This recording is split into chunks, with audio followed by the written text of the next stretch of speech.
खबर आपको देंगे। पाकिस्तान और ईरान के दरमियान कशीदगी का खात्मा, मुश्तरका एलामिया जारी कर दिया गया है। निगरान वज़ीर ख़ारिजा जलील अब्बास जिलानी की दावत पर ईरानी हम मनसब हुसैन अमीर अब्दुल हयान 29 जनवरी को पाकिस्तान का दौरा करेंगे। पाकिस्तान और ईरान के सफ़ीर 26 जनवरी से अपनी जिम्मेदारियां दोबारा से संभालेंगे। अहम तरीन अपडेट है जिससे अपने नाजरीन को आगाह कर रहे हैं। इसी पर बात करेंगे। डॉन न्यूज़ के रिपोर्टर अब्दुल्ला मोहम्मद हमारे साथ मौजूद हैं। अब्दुल्ला, बताइए कि इससे मुतालिक क्या मज़ीद तफसीलात सामने आई हैं?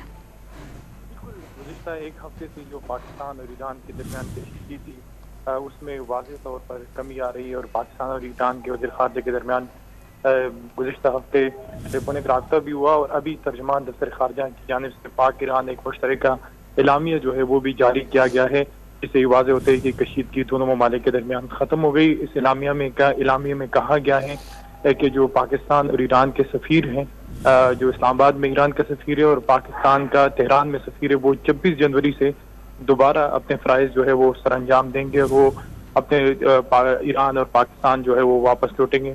जबकि इसके साथ साथ मुश्तरका एलामिया में कहा गया है कि बाहमी तौर पर जो इत्तेफाक राय पैदा किया गया था उसके मुताबिक ही निगरान वज़ीर ख़ारिजा जलील अब्बास जिलानी की दावत पर ईरान के वज़ीर ख़ारिजा जो है वो 29 जनवरी को पाकिस्तान का दौरा करेंगे और पाकिस्तान के दौरे में वो हालिया जो कशीदगी पैदा हो गई थी उस पर पाकिस्तानी हुकाम से मुलाकातें करेंगे। जी, बहुत शुक्रिया अब्दुल्ला, आपका तफसीलात से आगाह करने के लिए।